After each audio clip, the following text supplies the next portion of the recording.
todo el mundo y a mis parceros que hubo, a mis carnales que pedo y corrillo que la que lo que, sí, todo eso. Y bienvenidos a nuestro show, Magatalk. Bueno, como ustedes ven, estoy solito. Es que hoy yo voy a hacer un video solito porque Mariana está de vacaciones, ella está en México, pero ella y yo todavía queremos crear nuevos videos para ustedes porque somos bien generosos. ¿Sí? Pero primero que todo yo les quiero explicar la demora para este video. Entonces, sí, es que yo grabé este video el otro día, perdón. Pero yo lo hice en español. Pero, pues como ustedes ven, como ustedes saben, uh, o también ven, sí, es que el español no es mi lengua materna. Entonces, yo tuve unas dificultades con este video el otro día y yo opino que no me salió bien como estaba esperando, ¿sí? Esperando. Entonces yo decidí grabar este video de nuevo, pero en inglés.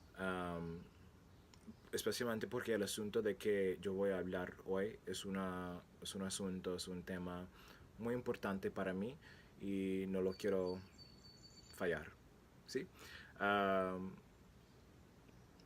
pero les juro, especialmente a nuestros fans que solamente hablan el español, les juro que Mariana y yo, o solamente yo, cualquier sea, haremos un video en español, porque yo sé que hay personas que nos miran pero solamente hablan o entiendan el español.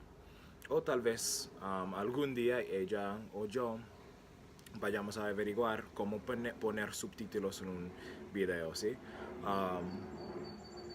Pero sí, desafortunadamente en unos momenticos yo voy a cambiar al inglés, pero yo les quería explicar la demora y ya. Entonces, voy a cambiar al inglés ya mismo. Okay. So, yeah. So, as I had said, today's topic is one that is um, pretty important to me, especially because it's my experience. It's a lived experience that I have had and probably will have for the rest of my life. But I wanted to share it with you guys. So, without further ado, let's go. So, let's see. So, the other day, Mariana had sent me a video that is about code switching. And I don't know if you guys are familiar with the term at all, um, but if not, I will explain it to you in just a brief moment. But essentially, in this video, and if I remember correctly, I think it was basically about people who are black here in the United States. Um, but the person who was, doing this video, um, they were talking about research studies that they've come across, and basically, it was saying that those who black people who do not talk white um, are going to suffer in a way. They're going to have a lot of challenges when it comes to um, finding housing, when it comes to being employed. Um, all of these, like, you know, stepping stones or whatever, like, steps that you go through in life. Unfortunately, they're going to have this issue. And so when Mariana had sent me this video, it made me think a lot about my own experience here in the United States as a black person, especially with code switching. So that's why I chose this video. That's why I chose to do a video about this, right? So again, for those of you who don't know, code switching essentially is when a person changes the way in which they speak depending on the context in which they find themselves, right? Um, so I will give. Let me think of an example. Um, that's in English. Well, yeah, okay, I'll give like a really simple one, right? So, code switching is something that we do every day. We all do it no matter where you're from, what language you speak, whatever it is, we all do it. And it's, a survival thing in a way, right? So, or I guess in some cases it can be used as like a survival technique. But the point is, we all do it. Um, so an example of this would be, let's say I'm with my friends, and I see them, and I'm like, "Hey, what's up? What's going on? What's the 411? What's the T? Blah blah blah blah." Whatever it is, right? I'm using slang. I'm using more informal ways of talking with them because I'm with my friends. I'm with my peers. But if I was with my parents, if I was with a teacher, um, you know, a priest, I don't know, whatever it is, something more formal, I most likely would not speak to those people in that way. I would say, "Hi, how are you? How's your day? How's it going?"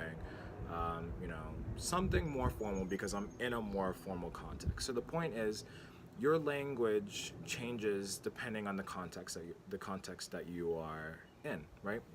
Um, so that's code switching. Um, so for me, I would say that I haven't really had to use a whole lot of code switching in my life. Um, as I had thought about it, maybe there's a time I'm maybe forgetting. I don't know. But how do I explain this to you guys? So here, I would say, and I think it's something that I've come across my entire life. I speak and dress and act according to like the white standard, right? Um, and so because of that, I haven't had to code switch. I haven't really, had any difficulties, any challenges when it comes to school, when it comes to employment. I haven't had to come across. I haven't had to look for housing. But I imagine that when I get to that point in my life, I won't have many difficulties, right? Um, so I've been pretty fortunate in that way, and I would say that it's brought me a lot of privilege, which is fortunate, but it's also unfortunate because again, going back to the video that Mariana had sent me, there are people who don't speak like me, but they um, are faced with a lot of challenges, right? And it's only because of the way that they speak. But the idea here in the United States, and I would even be as bold to say this is something that happens in other countries as well, where people don't speak like the standard, so therefore they're judged more harshly. But I'll keep it, specific to here, in that, here in the United States, the default for like everything is white. Um, and not only physically, but even characteristically or even your voice, right? So the idea is people who sound white, talk white, whatever it is, they are seen as more competent, they are seen as more educated, more just better in any way that you can really think of.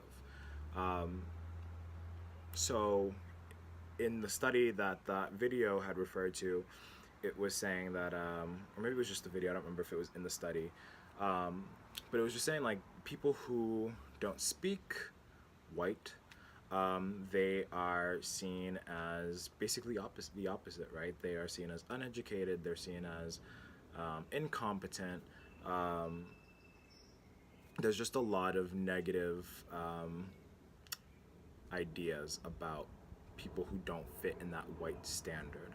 Um, and it's really, really unfortunate, right? Because there's obviously no correlation between the two, between the style in which someone speaks and then like uh, their maybe academic performance or their financial income or whatever it may be. There's no correlation. It's just a matter of environment, right? So the way in which I speak, the way in which I act and dress and all that, I would say it's a product of my personality, excuse me, as well as a product of the way that I was raised, as well as where I live. For those of you who don't know, I live in a pretty suburban, predominantly white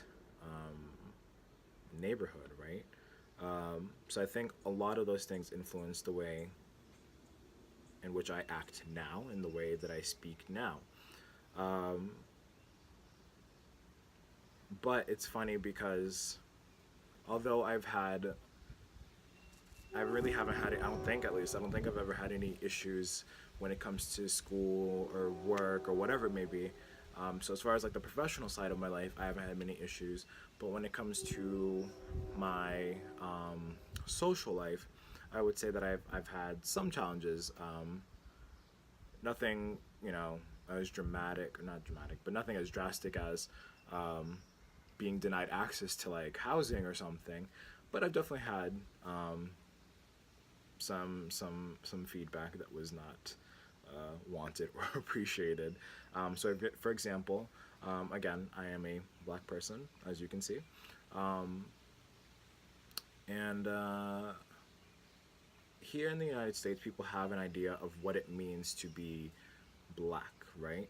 And the thing is, their conception, their ideas of what a black person um, is heavily, heavily influenced from media. And so I think back to when I was much younger, like in elementary school and middle school and even high school, my classmates had told me, or my peers or friends or whoever it was, coworkers, whatever, whoever it was, they would just tell me, I'm not black."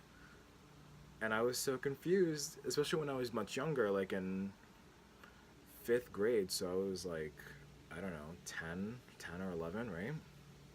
Gahansha, you're not black. And it's like, what? Oh my god, this is still on from last night? That's so embarrassing. But I'm like, what? Like, I'm looking in the mirror at myself every day. I don't look like you guys. I have, full set of lips. I have dark skin. I have a broader nose. I have different texture hair. What do you mean I'm not black? Like, I look like a black person. I have black features.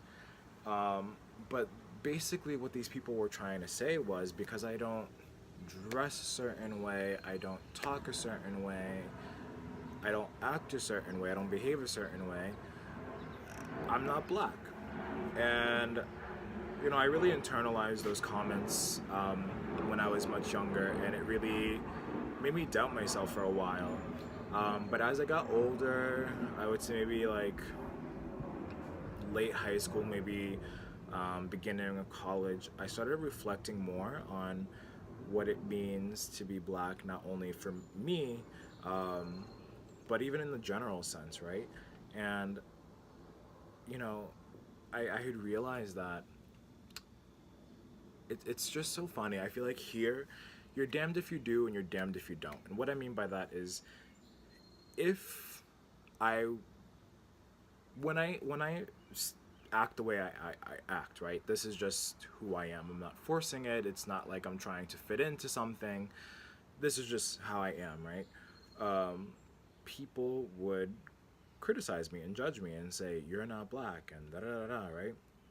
But then I would even have people saying, "Oh wow, you are so educated," and blah blah blah blah. So the social side, my social aspects, the social aspects of my life, I was getting critiqued negatively. But as far as the professional side of my life, people were praising me, right?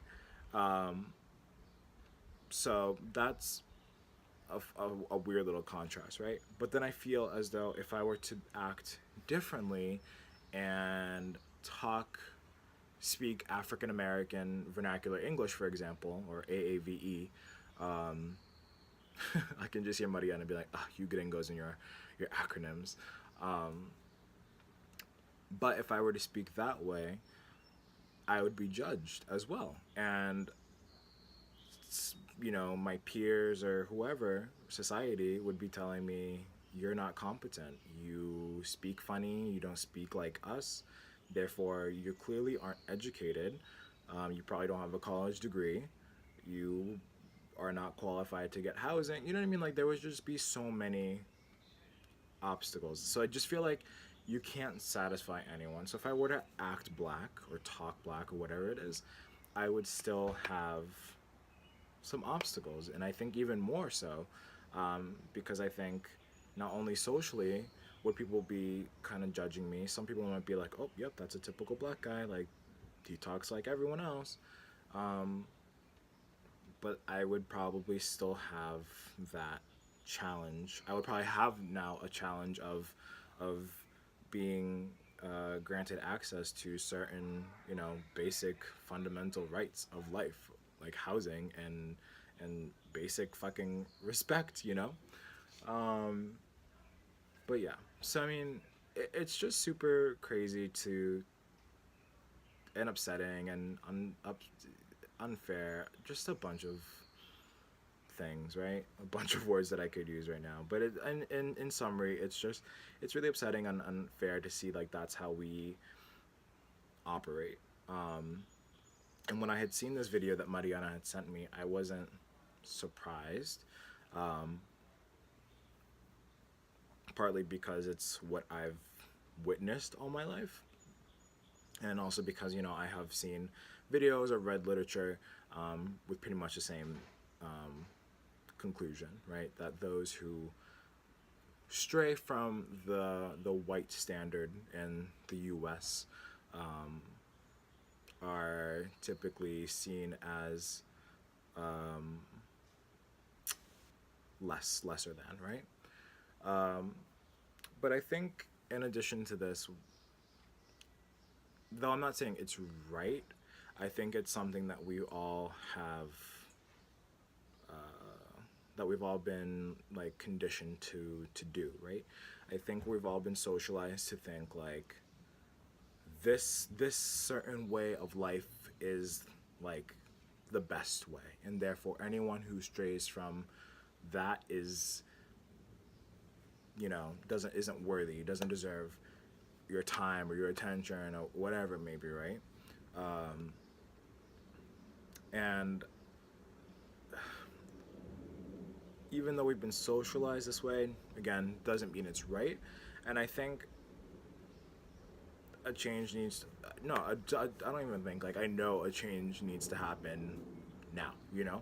um, and I think one of the biggest things that we can do right now, even in our daily lives, it's gonna be, I'm not gonna lie, it can definitely be challenging, but I think we need to acknowledge those thoughts when we have them, right? So for example, you meet someone who doesn't speak, doesn't dress, doesn't, whatever it is, they don't fall in line with that standard that you're so used to going by. And so before you make that snap judgment and say, oh, they're probably dumb, or they're probably, you know, a nobody, or whatever it is, I would encourage you to just take that moment and stop and think like, ooh, why am I having this thought? What's that about? You know what I mean? Where is it originating from? And more importantly, like, how is it impacting this person, right? Um, because as I've just shared with you, there's many ways in which these thoughts can impact, negatively impact these specific people, right? Um, so I think starting just there can do so much. Sorry, I'm outside and like two flies just like flew by me. um, but I think starting there can just do so much good. Um, Not only on behalf of those people that you're um, interacting with, but I think even for you, because you're challenging yourself, you're educating yourself, you're broadening your mindset, right? Um, but again, as I said, for example, I'm 25. I'm not gonna act like I'm perfect. I've definitely had moments where I meet people, um, and I think and I make a snap judgment, right? Um, So I think, you know, having to undo that way of thinking for after 25 years is going to be challenging. Um, but I would just encourage you guys, when you notice that thought coming up, like, play with it a little bit more, think about it a little bit more, and you know, see what you come to. Um, but yeah, like I said, I just really wanted to share my experience with you guys about um, my experience here as a black person in the United States, especially with code switching. Um, and although it's different from, you know, black people here in the US who do use African American Vernacular English, or AAVE, um, I think that there is still some overlap, and you know, the parts that there isn't an overlap, I think it's still great to still see both sides, right? Um, so yeah, if you like this video, don't be afraid to like it or share it on whatever social media platform that you're finding this on. And even if you want to comment, talk to me and Mariana about your own experience with code switching, um, or maybe just your experience as a person of color or just a minority, whatever it may be, um, wherever you're living. We would very much like to hear.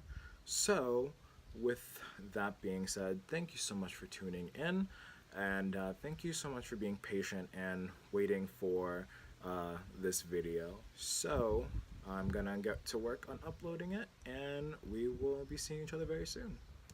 Bye. Y a mis parceros, mis carnales, mi corrillo. See, I don't know if that's what you say in Puerto Rico, right? But it is now. Les deseo un día tan bonito y nos vemos. Chao.